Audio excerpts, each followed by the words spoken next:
चट्टान पर बैठा हुआ बाई निंगबिंग बड़ी दिलचस्पी से देख रहा था। वो चट्टान पर बैठा था और उसके सामने जिंदगी और मौत की जंग साफ नजर आ रही थी। सामने एक बोल्ड लाइटनिंग वुल्फ धीरे धीरे कदम बढ़ा रहा था। दो गू मास्टर उसके रास्ते को रोक कर खड़े थे। उनके चेहरे पर सख्त भाव थे। उनके पीछे शोंगजान आधा घुटनों पर बैठा था। उसका बायां हाथ दाहिने हाथ की कलाई को पकड़ रहा था और दाहिना हाथ पंजे की शक्ल में था जो उस बोल्ड लाइटनिंग वुल्फ की तरफ निशाना साधे हुए था। प्लंडर गू! अचानक वो जोर से चिल्लाया। उसके शरीर की सारी प्राइमीवल एसेंस प्लंडर गू की ओर बह चली। अचानक एक अदृश्य खींचने वाली शक्ति बाहर फूट पड़ी। शोंगजान का दाहिना हाथ हवा को पकड़ने लगा और उसे ऐसा भ्रम हुआ मानो उसने किसी गू वर्म को पकड़ लिया हो। लेकिन वो गू वर्म छूटने के लिए लगातार संघर्ष कर रहा था। वो ताकत बहुत भारी थी। उसका शरीर पहले से ही झुका हुआ था, फिर भी उसे ऐसा लगा जैसे कोई बहुत बड़ी शक्ति उसे आगे खींच रही हो।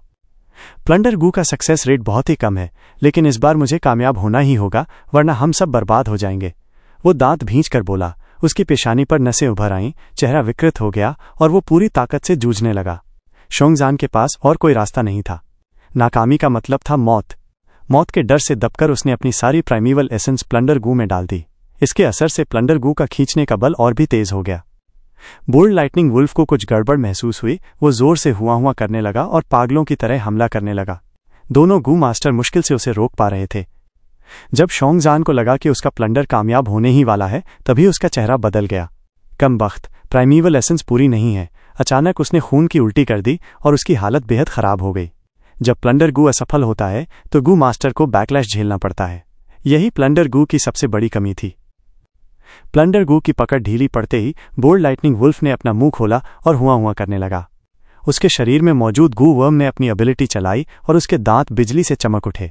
डरावनी नीली बिजली निकलकर आखिरकार उसके मुंह से बाहर फट पड़ी। वो बिजली दोनों गू मास्टर के बीच से निकलकर सीधे शोंगजान पर गिरी। शोंगजान के पास चीखने तक का वक्त नहीं था। बिजली उसे राख जैसा काला जला हुआ गोश्त बना गई। वो वहीं ढेर हो गया। पल भर में मौत हो गई। भागो!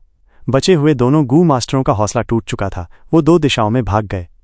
बोल्ड लाइटनिंग वुल्फ उनमें से एक के पीछे भागा और उसके गले पर झपट कर काट लिया। बाकी बचे बाई क्लैन का गू मास्टर भागते भागते चट्टान की तरफ जा पहुंचा। आह, मैं मरने वाला हूं! उसकी पीठ चट्टान से लग गई। वो डर के मारे पागल सा चिल्लाया, मगर अचानक उसकी चीख थम गई। उसने ऊपर चट्टान पर बाई निंगबिंग को देखा। Lord Bai Ningbing! Lord Bai Ningbing, क्या सचमुच आप हैं? वो हैरान होकर खुशी से चिल्लाने लगा। ओह, तुमने मुझे देख ही लिया! बाई निंगबिंग हंस पड़ा और अपना दाहिना हाथ उठाया। उसकी तर्जनी नीचे की ओर इशारा करती और एक बर्फ का टुकड़ा तुरंत बना और नीचे जा गिरा। वो बर्फ का टुकड़ा सीधा उस रोते चिल्लाते गू मास्टर के सिर को भेदते हुए ठुड्डी तक निकल आया। उसके चेहरे पर अब भी खुशी की झलक थी, मानो उसे उम्मीद मिल गई हो। लेकिन अगले ही पल उसका शरीर जमीन पर गिर पड़ा। बोल्ड लाइटनिंग वुल्फ इस नज़ारे से दंग रह गया। वो बाई निंगबिंग को घूरने लगा। मुंह खोलते ही उसके दांतों के बीच बिजली लहराने लगी। बेहोश जानवर! बाई निंगबिंग ने ठंडी नज़र से कहा और 5 मीटर ऊंची चट्टान से हल्के से नीचे कूद पड़ा। हवा में ही उसने दोनों हथेलियां ताली की तरह बजाईं और ठंडी धुंध फैल गई। उसके बाद उसकी हथेलियां अलग हुईं और उनमें से एक बर्फ की तलवार निकली। ये बर्फ की तलवार लगभग 1.7 मीटर लंबी थी, बिल्कुल अर्थ के कताना जैसी। उसका पारदर्शी बर्फीला शरीर चमक रहा था। बाई निंगबिंग ने उसका हत्था पकड़ लिया। बोल्ड लाइटनिंग वुल्फ ने नीचे से ऊपर बिजली छोड़ी और बाई निंगबिंग हंस पड़ा। उसकी नाक से 2 लकीरें भाप की निकलीं। वो भाप घूमते हुए उसके पूरे शरीर पर लिपट गई और एक पानी की ढाल बना दी।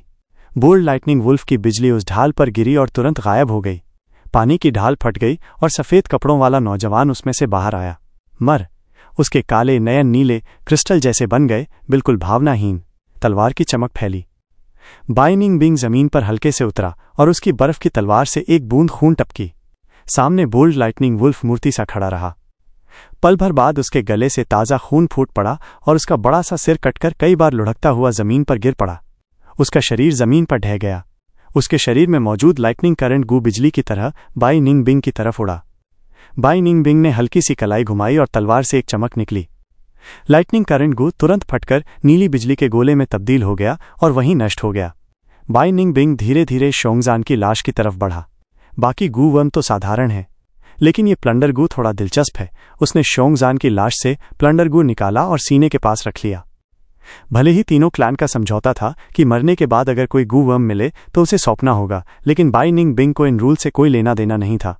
चाहे उन्हें पता भी चल जाए तो क्या, मैं तो बाई क्लैन के उभार का प्रतीक हूं। क्लैन मुझे जरूर प्रोटेक्ट करेगा। इसमें कोई शक नहीं। उसने ये सोचते हुए बर्फ की तलवार पर हाथ फेरा और उसके तीखे ठंडे एहसास को महसूस किया। असल में ये वुल्फ टाइड बड़ी बोरिंग है। असली मज़ा तो किसी से कम्पीट करने में है। उसने ऊबकर जम्हाई ली, फिर हल्की सी मुस्कुराहट आई। सोचता हूँ किंग शू, शोंग ली और बाकी लोग अब तक कितने ग्रो हुए होंगे। इतने दिन क्लोज्ड कल्टिवेट करते रहे, शायद अब मुझे कोई सरप्राइज दे पाए। कुछ दिन बाद गांव के चौक पर भीड़ उमड़ी हुई थी। फांग युआन सामने लगे बड़े झंडे को घूर रहा था। उस झंडे पर स्विमवर्ड गू की मदद से लिखावट बनी थी। उसमें तीनों क्लैन की ओर से दी जा रही रिसोर्सेज की जानकारी थी। इन रिसोर्सेज में सब कुछ शामिल था, गू वर्म के लिए खाना, इंसानों के लिए चावल और मसाले, तेल और रोज़मर्रा की ज़रूरतें, यहाँ तक कि गू वर्म और प्राइमीवल स्टोन्स तक। लेकिन हर रिसोर्स के आगे एक अंक लिखा था जो बताता था कि उसे पाने के लिए कितने मेरिट पॉइंट्स चाहिए। एक भेड़िए की आंख 10 मेरिट पॉइंट्स की थी और 5 मेरिट पॉइंट्स में आधा किलो चावल मिलता था। 25 मेरिट पॉइंट्स देकर एक प्राइमीवल स्टोन लिया जा सकता था। बिना शक इस वुल्फ टाइड ने ऐसी अपॉर्चुनिटी पैदा की थी जो कभी शांति के दिनों में नहीं मिल सकती थी। बैटल मेरिट बोर्ड और ये रिसोर्स बोर्ड दोनों ने ही गू मास्टरों को लहू बहाने के लिए उकसाया। वो दिन रात लाइटनिंग वुल्फ्स का शिकार कर रहे थे।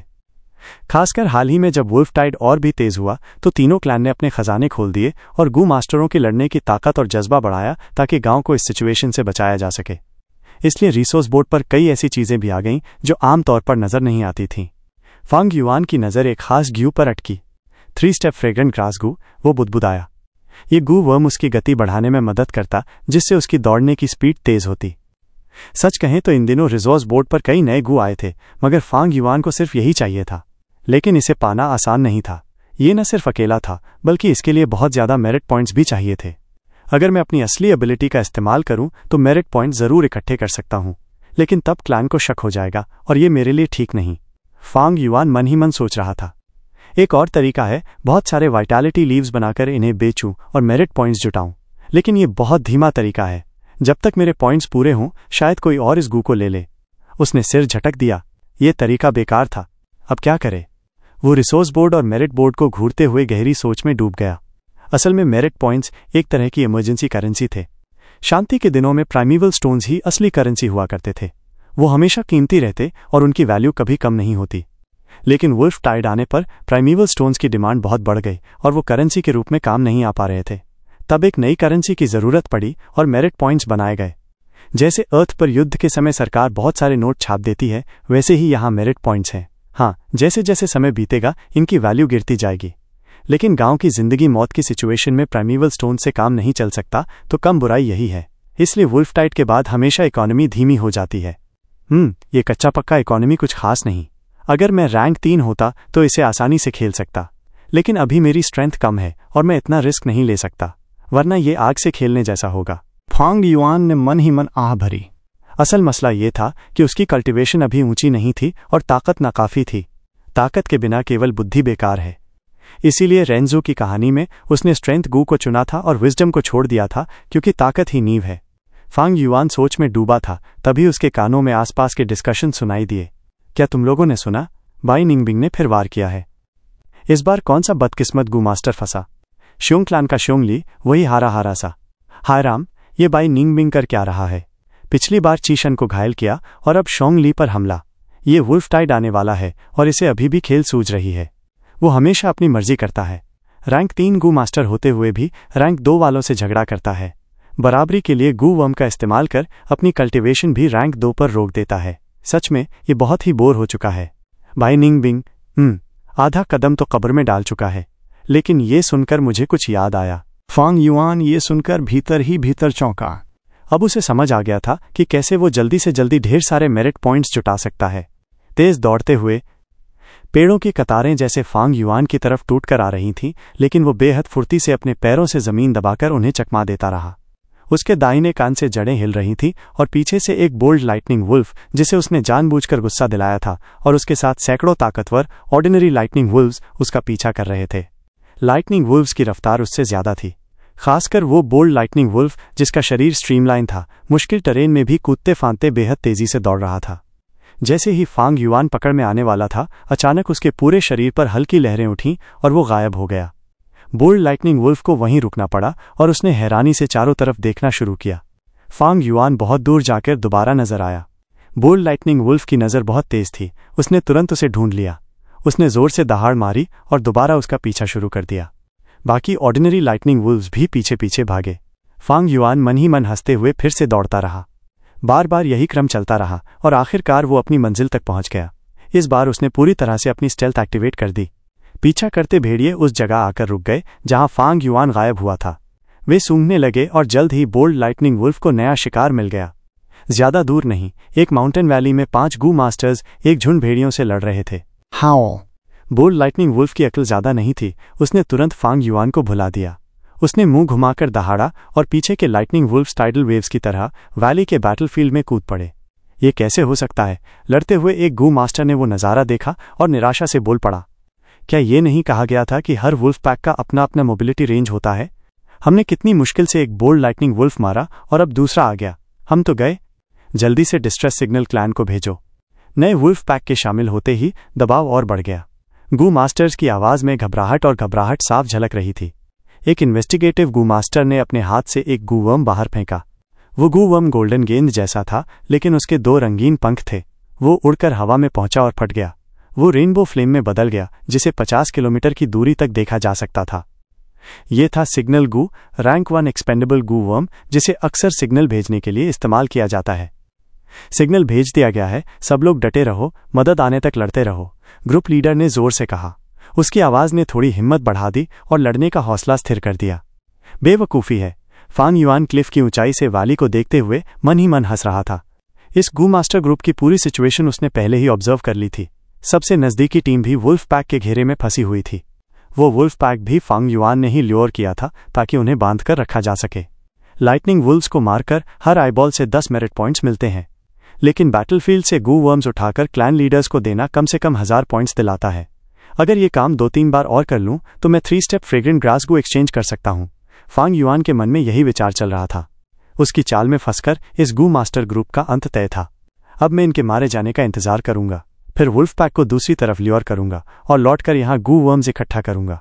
फांग युआन पास के एक पेड़ के नीचे आराम से बैठ गया।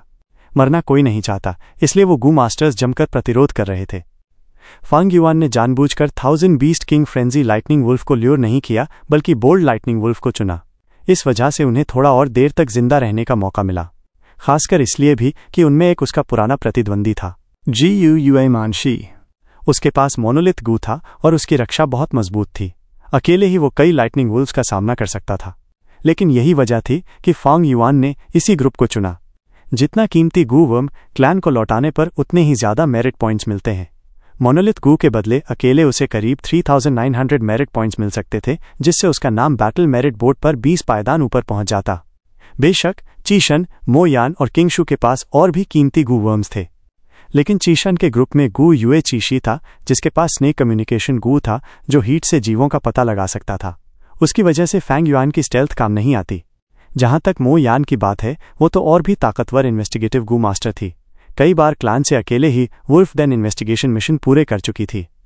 किंगशु के ग्रुप में कोई बड़ा इन्वेस्टिगेटिव गू मास्टर नहीं था, लेकिन क्योंकि वहां गू युए फैंग झेंग मौजूद था, क्लैन ने जरूर उसके साथ कोई एल्डर भेजा होगा। अगर फैंग युआन उन्हें ल्यूर करता तो उसकी मौत पक्की थी। बाकी 2 क्लैंस के गू मास्टर्स से वो ज्यादा परिचित नहीं था। किसी को ट्रैप करना आसान काम नहीं था। बहुत सोचने और ऑब्जर्व करने के बाद उसने कुछ ग्रुप चुने और लंबे समय तक उनका पीछा करने के बाद ये मौका पाया। बाय निंग बिंग सो रहा था जब बैटल की आवाज उसके कानों तक पहुंची। उसने हल्की सी आंखें खोली, उनमें ठंडक की चमक थी। एक और बोरिंग नज़ारा, वो क्लिफ के किनारे लेटा था, बस जरा सा करवट लेने से वैली साफ दिख रही थी। वो दोबारा सोने ही वाला था कि अचानक उसने एक आकृति देखी। उसकी आंखों में हैरानी की चमक आई। उसने फांग युआन को देखा। फांग युआन पेड़ से टिककर बैठा था, हाथ में जंगली फल खा रहा था और ठंडी नजरों से बैटलफील्ड देख रहा था। मदद करने का जरा भी इरादा नहीं था। बाय निंग बिंग तुरंत उत्सुक हो गया। उसने ऐसा इंसान पहले कभी नहीं देखा था। बचपन से उसके आसपास के लोग सब क्लैन के वफादार और रिश्तों में उलझे रहते थे, लेकिन फांग युआन से उसे एक अलग सा एहसास हुआ, जैसे अकेलापन, अलगाव, जो उसे बेहद जाना पहचाना लगा। ये कौन है? बाय निंग बिंग के मन में उलझन और जिज्ञासा दोनों पैदा हुई। जंगली फल ताज़ा तोड़ा गया था, लेकिन फांग युआन के अनुभव से वो समझ गया कि यह हानिकारक नहीं है। फल का रस खट्टा मीठा था। खाते खाते उसके दाहिने कान ने हल्की हरकत की, उसे कुछ सुनाई दिया और वो बहुत करीब था। बाय निंग बिंग क्लिफ के ऊंचे हिस्से पर सोया हुआ था। जब तक वो हिलता नहीं था, अर्थ कम्युनिकेशन ईयर ग्रास उसे महसूस नहीं कर पाती थी, लेकिन अब जैसे ही उसने हरकत की फौरन पकड़ में आ गया। फांग युआन की आंखों में बिजली सी चमक आई। उसने मुड़कर देखा। सफ़ेद बालों और सफ़ेद कपड़ों वाला एक नौजवान हाथ में आइस प्लेट क्लिफ में गाड़ कर फिसलता हुआ नीचे उतर रहा था और ज्यादा दूर नहीं उतरा। बाई निंगबिंग। फांग युआन की आंखें सिकुड़ गईं। उसने उसे तुरंत पहचान लिया। किंग माओ माउंटेन का सबसे बड़ा जीनियस, बाई क्लान के उभार का प्रतीक।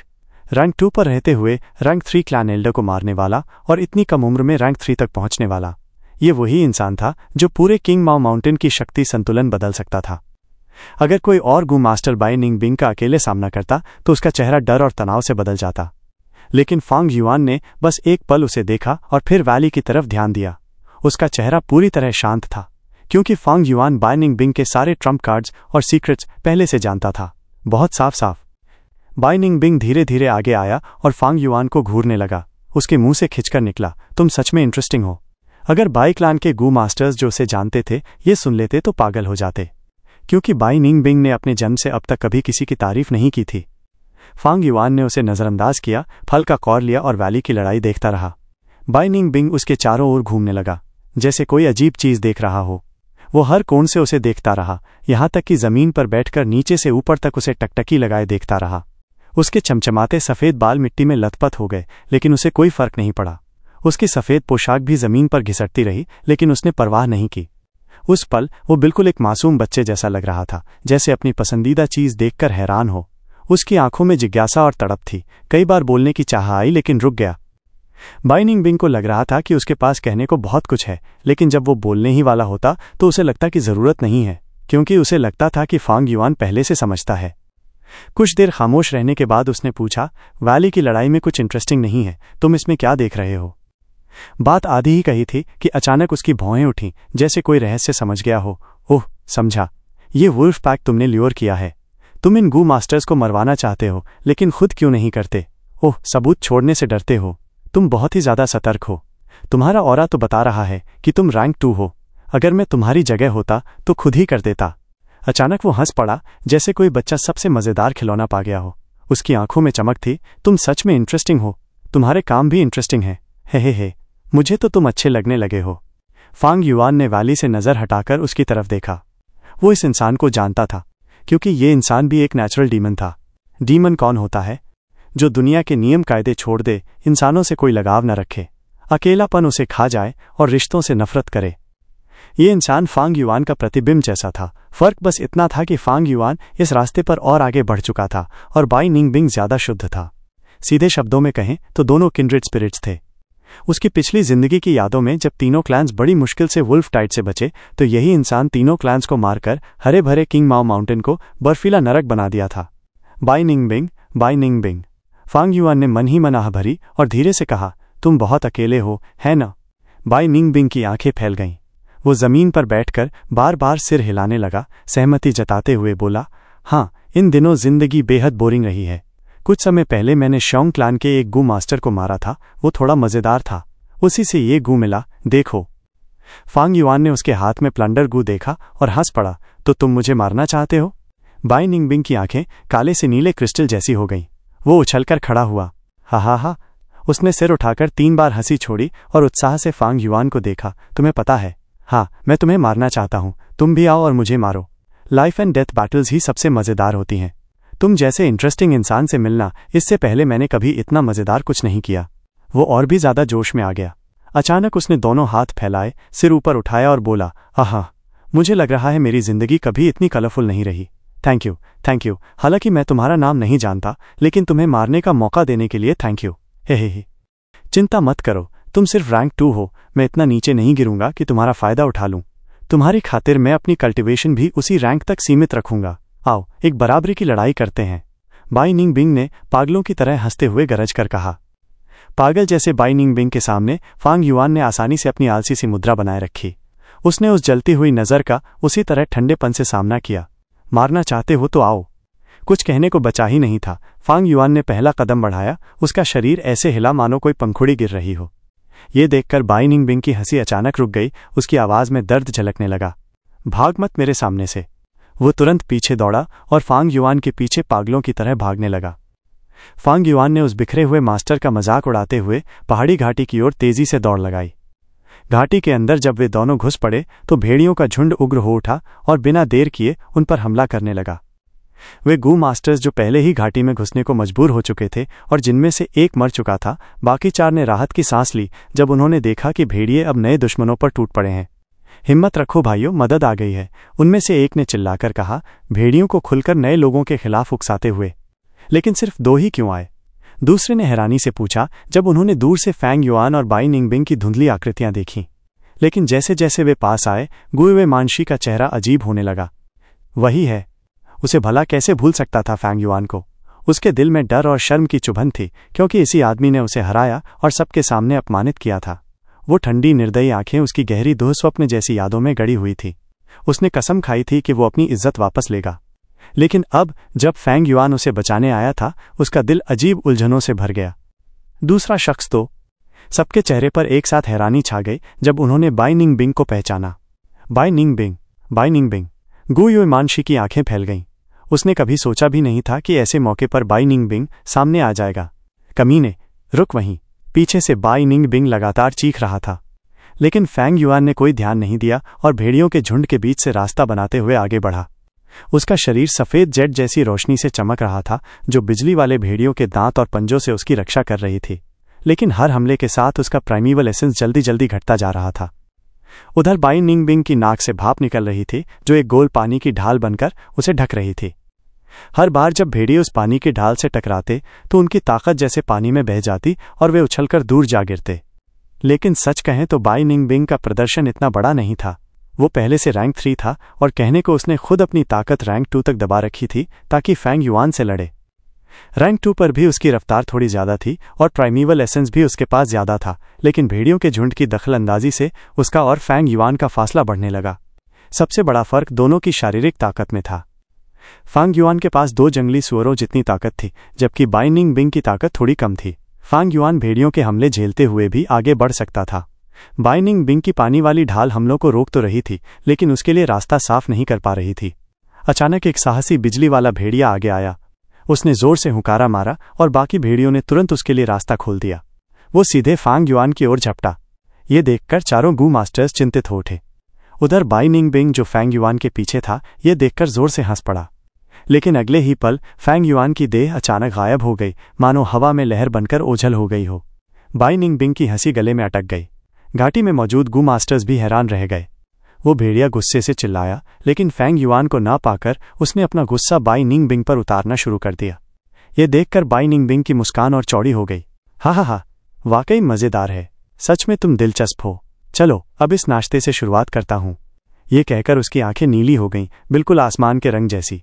उसने एक पैर उठाकर खड़े होकर बर्फीली तलवार घुमानी शुरू कर दी। धीरे धीरे उसकी रफ्तार इतनी तेज हो गई कि उसकी तलवार की धारें आंधी की तरह घूमने लगीं। कुछ ही देर में बर्फीला तूफान खड़ा हो गया। कई बिजली वाले भेड़िए चीर फाड़कर टुकड़ों में बदल गए और उनके खून को भी बर्फ ने जमा दिया। साहसी भेड़िया गर्जा और उसके शरीर से सोने जैसी बिजली की चेन लिपट गई। वो सोने की चमक के साथ धूमकेतु की तरह बर्फीले तूफान में घुसा। धड़ाम! पूरा घाटी गूंज उठा। बर्फीला तूफान टूटा और उसकी बर्फीली तलवार का टुकड़ा उड़कर पहाड़ की चट्टान में धंस गया। धुंध छटते ही भेड़िया जमीन पर पड़ा था। उसकी छाती आर पार थी और वो वहीं मर गया। बाई निंगबिंग ने हंसते हुए अपनी तलवार वापस खींची। तलवार आधी टूटी हुई थी, लेकिन उसने हाथ फेरकर उस पर फिर से बर्फ जमा दी और पल भर में तलवार फिर से पूरी और तेज हो गई। भेड़िए के मरते ही बाकी झुंड भाग गया, लेकिन फैंग युआन कहीं दिखाई नहीं दिया। हम जरूर याद रखेंगे लॉर्ड बाई निंगबिंग, आपने हमें बचाया। बाकी गू मास्टर्स उसके आगे झुककर बोले, लेकिन गुई मानशी चुप खड़ा रहा। पहले वो बाई निंगबिंग से हारकर खून खौल रहा था, लेकिन अब भले ही उसके पास मोनोलिथ गू था, उसे फिर भी चुनौती देने की हिम्मत नहीं हुई। बाई निंगबिंग ने ठंडी हंसी छोड़ी और अचानक तलवार घुमा दी। तीनों गू मास्टर्स वहीं ढेर हो गए। बाई निंगबिंग, ये क्या कर रहे हो? गुई मानशी चिल्लाया। मार रहा हूं, और क्या? अरे तुम्हारे दिमाग में दिक्कत है क्या? उसने ठंडी हंसी में कहा। कमबख्त, हमारे तीनों क्लान में गठबंधन है और तुम गुयुए क्लान के लोगों पर हमला कर रहे हो। ये हमारे समझौते के खिलाफ है। अगर कोई मसला है तो मुझसे आओ। चलो आज पुराना हिसाब बराबर कर ही लेते हैं। ये कहकर गुयुए मानशी ने मोनोलिथ को एक्टिवेट किया। उसका शरीर पत्थर की तरह कठोर हो गया और वो चट्टान जैसा इंसान दिखने लगा। मरने की जिद है। बाई निंगबिंग ठंडी हंसी हंसा और तलवार से वार कर दिया। तलवार सीधी उसके सिर से होकर उसके शरीर को चीरती चली गई। गुयुए मानशी जमीन पर गिर पड़ा और मर गया।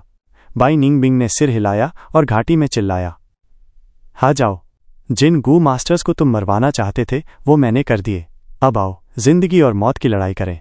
ये सुनते ही फैंग युआन थोड़ी दूर दिखाई दिया।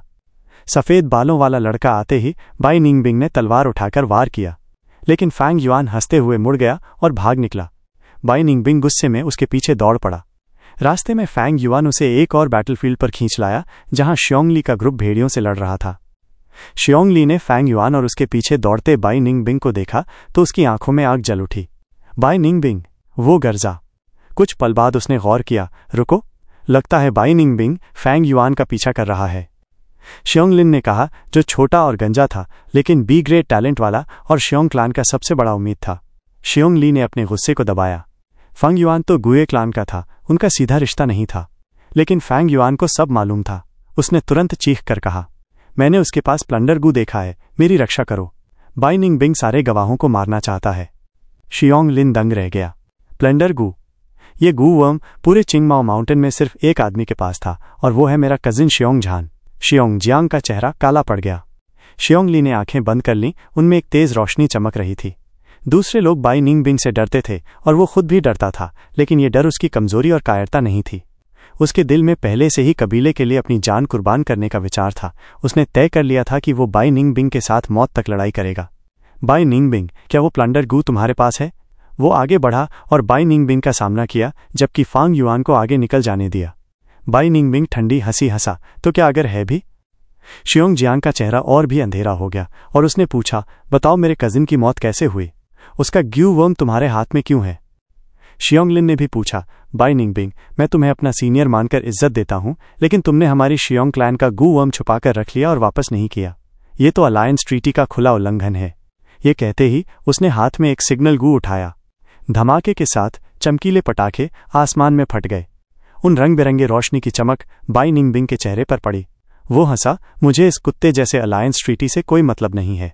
मैंने बस देखा कोई प्लेंडर जू इस्तेमाल कर रहा है और मुझे दिलचस्प लगा तो मैंने उसे हासिल कर लिया। ये सुनकर शियोंग जियांग अपना गुस्सा रोक नहीं सका। उसने जोर से चिल्लाते हुए बाई निंगबिंग पर हमला किया। बाई निंगबिंग, तुमने मेरे कजिन को मरते हुए देखा और मदद नहीं की। तुम कमीने हो। ये 5 लोगों की टीम एक साथ थी। चाहे व्यक्तिगत कारण हो या निजी, शियोंगली का ग्रुप और बाई निंगबिंग अब दुश्मन बन गए थे। लड़ाई टल नहीं सकती थी और माहौल तुरंत ही उथल पुथल हो गया। एक तरफ बाई निंगबिंग का सामना शियोंगली के ग्रुप से था, दूसरी तरफ चारों तरफ भेड़ियों का झुंड हमला कर रहा था। फैंग युआन युद्ध क्षेत्र से हटकर दूर खड़ा आराम से तमाशा देख रहा था। भेड़ियों का झुंड मानो बड़े पत्थर की चक्की की तरह घूम रहा था और 6 गू मास्टर्स अपनी जान लगाकर लड़ रहे थे। जरा सी चूक उन्हें भेड़ियों के मुंह में पहुंचा सकती थी। शियोंग जियांग ने रोमिंग ज़ॉम्बी गू इस्तेमाल किया। उसकी आंखों की पुतलियां हरे रंग की हो गईं। शियोंगली की आंखें लाल थीं, जबकि बाई निंगबिंग की दोनों पुतलियां नीले क्रिस्टल जैसी थीं। मैदान में इन तीनों की लड़ाई सबसे तीव्र थी। रोमिंग ज़ॉम्बी गू की ताकत से शियोंग जियांग ज़ोंबी में बदल गया। उसकी रक्षा पानी और बर्फ के खिलाफ और मजबूत हो गई। वो बाई निंगबिंग के हमले झेल रहा था। शियोंगली ने ग्रैंडबेयर गू इस्तेमाल किया। 2 भालुओं की ताकत के साथ उसके कटोरे जितने बड़े मुट्ठे बेमिसाल थे और यहां तक कि बाई निंगबिंग की पानी की दीवार भी उसके मुक्कों से टूट गई। बाकी 3 सदस्य इस लड़ाई में दखल नहीं दे पा रहे थे। वे सिर्फ पूरी कोशिश करके बिजली वाले भेड़ियों का सामना कर रहे थे। वो साहसी लाइटनिंग वुल्फ जिसे फैंग युआन खींचकर लाया था आसानी से मारा जा सकता था, लेकिन अब वो बड़ा खतरा बन गया था। बाई निंगबिंग, तुमने जो किया उसका भुगतान तुम्हें करना पड़ेगा। शियोंग जियांग गर्जा और बाई निंगबिंग पर टूट पड़ा। सिर्फ तुम? बाई निंगबिंग ठंडी मुस्कान के साथ पीछे हट गया। थोड़ा फासला बनाकर उसने बाएं हाथ से 5 बर्फीली सुइयां फेंकी। वो बर्फीली सुइयां शियोंग जियांग के शरीर से टकराईं, लेकिन उसे कोई दर्द महसूस नहीं हुआ। ज़ोंबी में बदलने के बाद चाहे हाथ पैर टूट जाएं, उसे दर्द महसूस नहीं होता था। साधारण लोगों को वो ठंडी आभा जमा सकती थी और उनकी चाल धीमी कर सकती थी, लेकिन शियोंग जियांग को तो बस ठंडी और ताजगी महसूस हुई। ज़ोंबी शरीर खुद यिन प्रकार का होता है। उसे आग, बिजली और धूप से कमजोरी होती है, लेकिन ऐसे ठंडे असर के खिलाफ वो बेहद ताकतवर होता है। बाई निंगबिंग, इस हालत में भी खेल रहे हो? अपनी असली ताकत निकालो। शियोंगली गुस्से में गर्जा। बाई निंगबिंग शुरुआत से ही अपनी कल्टीवेशन को रैंक 2 पर दबाए हुए था और ज्यादातर रैंक 2 जीव ही इस्तेमाल कर रहा था। शियोंगली को लग रहा था कि उसका अपमान हो रहा है, मानो उसे हल्का समझा जा रहा है। यह तिरस्कार उसकी आग को और भड़का रहा था। हा, तुम जैसे छोटे किरदार क्या मेरी असली ताकत देख पाने के लायक हो? बाई निंगबिंग ठंडी हंसी हंसा। उसके हमले और भी तेज हो रहे थे, लेकिन वो अभी भी रैंक 3 गू वर्म का इस्तेमाल नहीं कर रहा था। दूर खड़े फांग युआन ने हाथ बांधकर ये सब देखा और असली वजह साफ समझी। ये नहीं कि वो अपनी असली ताकत इस्तेमाल नहीं करना चाहता, बल्कि वो कर ही नहीं सकता। बाई निंगबिंग उसके पास northern dark ice soul physique है। इस दुनिया की सबसे पुरानी कहानियों में कहा गया है कि सभी इंसान रेंजू की संतान है। लेकिन जैसे कहते हैं, ड्रैगन के भी 9 बेटे अलग अलग होते हैं। कोई भी इंसान बिल्कुल एक जैसा नहीं होता, यहाँ तक कि जुड़वां भी अलग होते हैं। इस दुनिया में सबसे बड़ा फर्क एप्टीट्यूड का होता है। जिनके पास कल्टिवेट करने की एप्टीट्यूड होती है वो गू मास्टर्स बन सकते हैं और आम इंसानों से ऊपर उठ सकते हैं। जिनके पास एप्टीट्यूड नहीं होती वो बस साधारण मॉर्टल होते हैं, सबसे निचले स्तर पर, जिन्हें कोई भी कुचल सकता है। कल्टिवेशन एप्टीट्यूड्स 4 ग्रेड में बांटी गई हैं: A grade, B grade, C grade और डी ग्रेड। यह तो सबको पता है, लेकिन सच में ए ग्रेड से भी ऊपर और अद्भुत एप्टीट्यूड्स होती हैं। ये एक सीक्रेट है। क्लैन कभी इसे आसानी से नहीं फैलाते और सिर्फ समाज में एक ऊंचे स्तर पर पहुंचने के बाद ही ये रहस्य पता चलता है। शियोंगली और बाकी लोग स्वाभाविक रूप से ये नहीं जानते थे, यहाँ तक कि एल्डर्स और क्लैन लीडर्स भी शायद नहीं जानते थे। लेकिन फांग युआन, जिसने अपनी पिछली जिंदगी में रैंक 6 तक पहुंचा था और गू इमॉर्टल बना था, वो ये बात जानता था। अ ग्रेड से ऊपर 10 प्रकार की एप्टीट्यूड्स होती हैं और इन्हें मिलाकर 10 एक्सट्रीम फिजिक्स कहा जाता है। रेंजू की मौत से पहले उसने 10 बच्चों को जन्म दिया। सबसे बड़ा बेटा वर्डेंट ग्रेट सन, दूसरी बेटी डेसोलेट एंशिएंट मून। उन 10 में से एक नॉर्दर्न डार्क आइस सोल था। रेंजू की कहानियां चाहे सच हों या झूठ, उनमें कल्टिवेशन से जुड़ी बहुत सी गुप्त बातें छुपी हुई थीं। रेंजू के 10 बच्चे 10 तरह की अल्टीमेट एप्टीट्यूड्स का प्रतीक थे। 10 एक्सट्रीम फिजिक्स में से कोई भी अ ग्रेड एप्टीट्यूड से ऊपर होता है। सबसे अच्छा अ ग्रेड एप्टीट्यूड भी अपनी एपर्चर में सिर्फ 99% प्राइमीवल एसेंस रख सकता है, लेकिन कोई भी एक्सट्रीम फिजिक पूरी एपर्चर में 100% प्राइमीवल एसेंस रख सकता है। लेकिन हर चीज संतुलन के साथ आती है। 10 एक्सट्रीम फिजिक्स जो 100% प्राइमीवल एसेंस रखते हैं वो बहुत परफेक्ट हैं और स्वर्ग और धरती उनकी मौजूदगी को आसानी से बर्दाश्त नहीं करते। रेंजो की कहानियों में भी उसके बच्चे लंबा नहीं जी पाए। हकीकत में भी एक्सट्रीम फिजिक वाले गू मास्टर्स बड़े होने से पहले ही मर जाते हैं। हाँ, अगर वो रैंक 6 तक पहुंच जाएं तो अपने स्तर पर अजेय हो जाते हैं और कभी कभी ऊंचे रैंक वालों से भी लड़ सकते हैं। नॉर्दर्न डार्क आइस सोल वाले बाई निंगबिंग की हालत भी यही थी। अपर्चर में 100% प्राइमीवल एसेंस होने की वजह से उस पर हर वक्त दबाव बना रहता था और किसी भी पल वो फट सकता था। इस खतरे को कम करने के लिए बाई निंगबिंग को कल्टिवेट करना पड़ता था और प्राइमीवल एसेंस से अपर्चर की दीवारों को मजबूत करना पड़ता था ताकि वो दबाव झेल सके।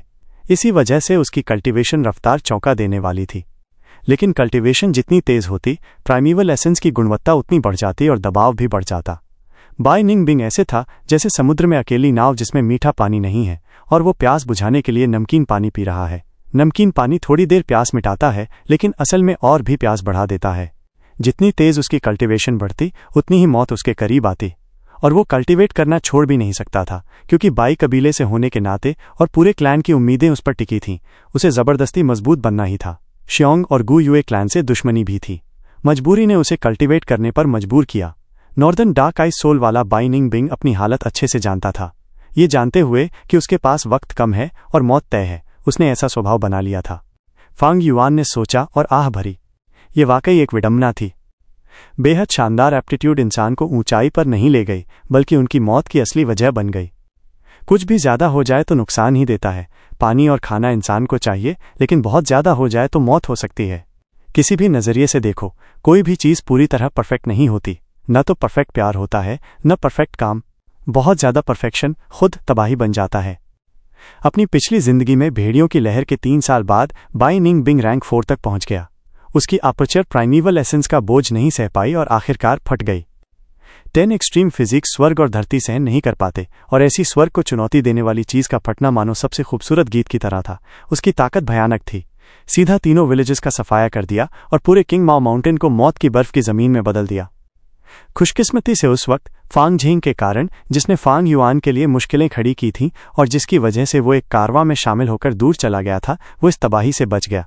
अपनी मौत टालने के लिए बाई निंगबिंग ने गू वर्म से अपनी रैंक 3 सिल्वर प्राइमीवल एसेंस को रैंक 2 रेड स्टील प्राइमीवल एसेंस में बदल लिया, और उसने रैंक 3 गू वर्म्स बहुत कम इस्तेमाल करना शुरू किया, क्योंकि रैंक 3 गू वर्म्स हर बार रेड स्टील प्राइमीवल एसेंस बहुत ज़्यादा खा जाते, जिससे ताकत जल्दी खत्म हो जाती। इसके बजाय रैंक 2 गू वर्म्स इस्तेमाल करना उसके लिए लड़ाई में ज़्यादा फायदेमंद था। यही असली वजह थी कि बाई निंग बिंग अपनी कल्टीवेशन दबा रहा था, वरना ताकत होते हुए भी खुद को बांध लेना और खुद को खतरे में डालना ये तो कोई बेवकूफ़ ही करता। बाई निंग बिंग चालाक और समझदार था, उसे बेहतरीन ट्रेनिंग और शिक्षा मिली थी, वो इतनी मूर्खता कैसे करता। बस इतनी कम उम्र में ऐसा स्वभाव वाकई अलग था। लेकिन जब किसी की मौत पक्की हो तो उसके बर्ताव में हिचक क्यों रहेगी। ये बेफिक्री और डर रहित रवैया ही उसे व्यवस्था में ढलने से रोक रहा था और उसके अंदर डिमोनिक पात का दिल बना रहा था। वरना जिस माहौल में वो पैदा हुआ था, गिनती की उम्मीदें, बेहतरीन ट्रेनिंग, सम्मान, दुश्मनों से लड़ाई, उज्ज्वल भविष्य, उसमें वो अब तक सिस्टम में ढल चुका होता और एक लीडर का स्वभाव विकसित कर चुका होता। बाई निंग बिंग सच में एक दया का पात्र बच्चा था और फांग युआन पहले उससे उलझना नहीं चाहता था। लेकिन जब वो फांग युआन की जान लेने पर तुला था तो फांग युआन को भी परवाह नहीं थी, उसे इस्तेमाल करके जल्दी ही इस खतरे को खत्म कर दे। लड़ाई अब भी जारी थी। इतने में स्थिति बदल चुकी थी। साहसी लाइटनिंग वुल्फ को बाई निंग बिंग ने मार दिया और भेड़ियों का झुंड हारकर भाग गया। शियोंगली के ग्रुप का healing Gu master Bai Ningbing की तलवार से मर गया, लेकिन इसके लिए बाई निंग बिंग को भारी कीमत चुकानी पड़ी। उसका दायां हाथ शियोंगली के घूंसे से बुरी तरह टूट गया था और पूरी लड़ाई में लटक रहा था, लेकिन इसके बावजूद वो बढ़त बनाए हुए था। शियोंगली रैंक 2 गू मास्टर्स में सबसे बेहतरीन था। उसकी ताकत चिंगशू और चीशान के बराबर थी। शियोंग जियांग नया उभरता हुआ रक्षा का माहिर था। शियोंगलिन प्रतिभाशाली नया और अब रैंक 2 बैटल पावर वाला था। एक और गू मास्टर भी था, लेकिन इन चारों की संयुक्त ताकत भी बाई निंग बिंग के सामने दब रही थी। ध्यान देने वाली बात यह थी कि बाई निंग बिंग पहले ही एक लड़ाई लड़ चुका था और उसने काफी रेड स्टील प्राइमेवल एसेंस खर्च किया था। उसने लाइटनिंग वुल्फ और हीलिंग गू मास्टर को भी मार डाला। उसका दायां हाथ अब काम नहीं कर रहा था। उसने अपनी आदत वाली दाएं हाथ की आइस ब्लेड छोड़कर बाएं हाथ का सहारा लिया। इससे उसे आइसिकल्स का इस्तेमाल भी छोड़ना पड़ा। उसकी हमला शक्ति लगभग आधी रह गई थी। फिर भी वो बढ़त बनाए हुए था और उसका दबदबा और भी मजबूत हो रहा था। ये तो northern dark ice soul physique की ताकत है। भले ही उसने गू वर्म से प्राइमेवल एसेंस को डाइल्यूट कर दिया और अपनी असली ताकत को दबा दिया, लेकिन प्राइमेवल एसेंस की रिकवरी स्पीड अब भी वही थी।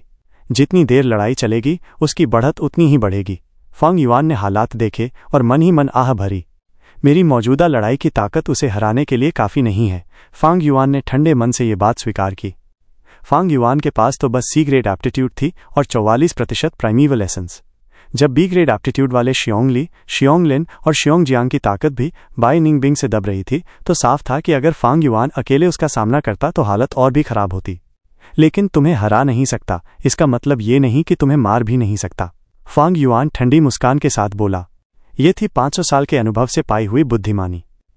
भले ही उनमें कुछ समानताएं थीं, लेकिन इस सदियों पुराने शैतान की तुलना में बाई निंग बिंग तो बस किस्मत से मजबूर एक छोटा शैतान था। ठंडी हवा हर तरफ बह रही थी। उसके साथ उड़ते हुए आइस ब्लेड्स थे। हवा में स्टील फिस्ट्स की गूंज थी और दांतों की गर्राहट गुस्से से भर उठी थी। शियोंगली और उसके साथियों की लड़ाई बाई निंग बिंग से अपने चरम पर पहुंच चुकी थी। असल में लड़ाई शुरू हुए ज़्यादा देर नहीं हुई थी, लेकिन जैसे जैसे बाई निंग बिंग का दबाव बढ़ता गया, शियोंगली और बाकी लोगों को लगा कि समय बहुत धीरे धीरे गुजर रहा है। शियोंगजियांग का चेहरा पानी जैसा उतरा हुआ था। शियोंगलिन के माथे पर ठंडे पसीने की बूंदें थीं, जबकि शियोंगली की निगाह गंभीर बनी हुई थी। इस वक्त शियोंगली को भी गुस्सा दबाकर मानना पड़ा कि बाई निंग बिंग की ताकत सचमुच बहुत जबरदस्त है। भले ही उसने अपना रैंक 3 कल्टीवेशन दबा दिया हो और सिर्फ रैंक 2 गू वर्म से लड़ रहा हो, लेकिन वो पूरे ग्रुप को दबा रहा था। लेकिन असलियत ये थी कि बाई निंग बिंग ने अभी तक अपनी पूरी ताकत लगाई ही नहीं थी। ये उसकी कोई दिखावा करने की कोशिश नहीं थी, बल्कि फैंग युआन से बचाव की सावधानी थी। शियोंगली और बाकी लोगों का मकसद सीधा था, बाई निंग बिंग को पकड़ना या मार डालना। लेकिन बाई निंग बिंग के लिए मामला और पेचीदा था। उसे एक तरफ शियोंगली ग्रुप से लड़ना पड़ रहा था और दूसरी तरफ फैंग युआन के अचानक वार से सावधान रहना पड़ रहा था। उसने अपनी आंखों से फैंग युआन को स्टेल्थ स्किल्स गू का इस्तेमाल करते देखा था, इसलिए लड़ाई में उसे ध्यान बटाकर इस वार से बचना भी पड़ रहा था।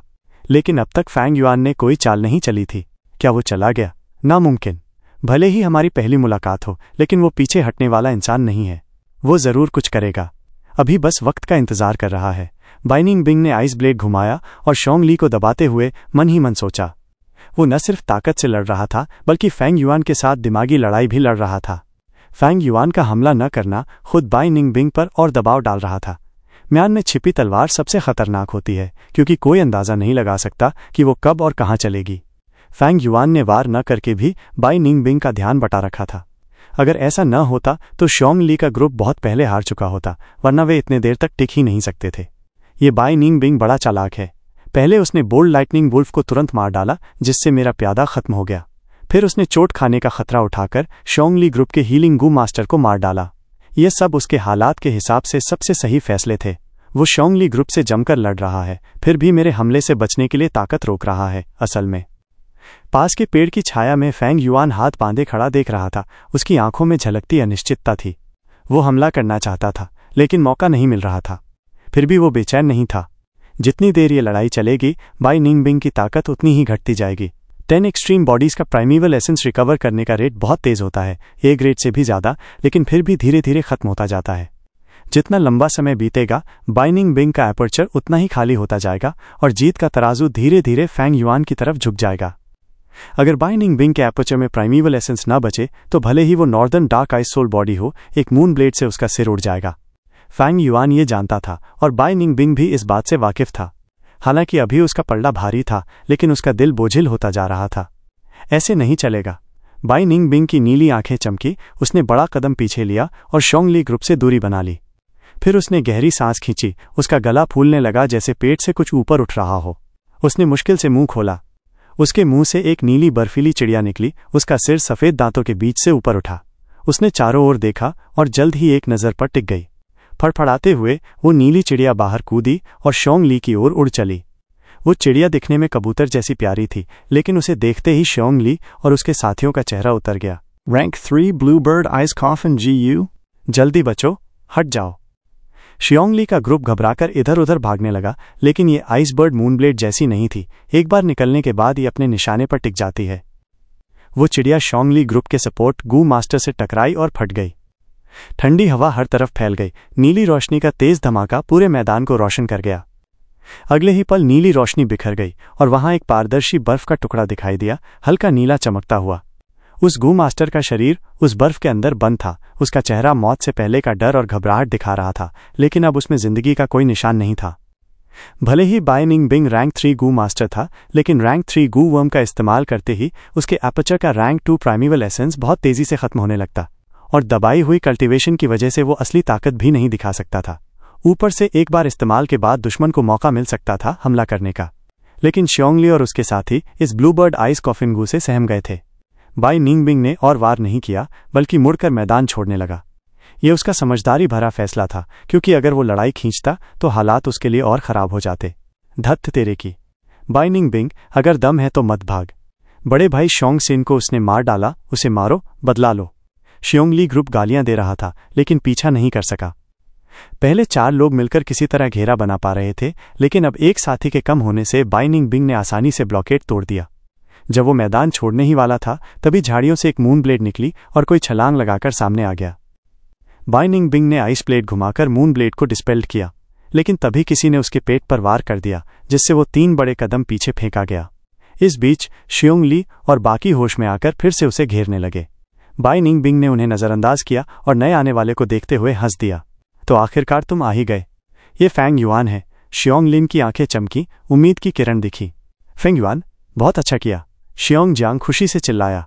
शियोंगली खामोश रहा। वो बाहर से लापरवाह दिखता था, लेकिन सोचने में सबसे होशियार था। फेंग युआन ने पहले हमला क्यों नहीं किया, लेकिन अब अचानक सामने आया। क्या वो पूरे वक्त लड़ाई देख रहा था? ये सोचकर उसे बेचैनी हुई। फेंग युआन हल्की मुस्कान के साथ जीतता हुआ दिखा, लेकिन उसका दिल भारी था।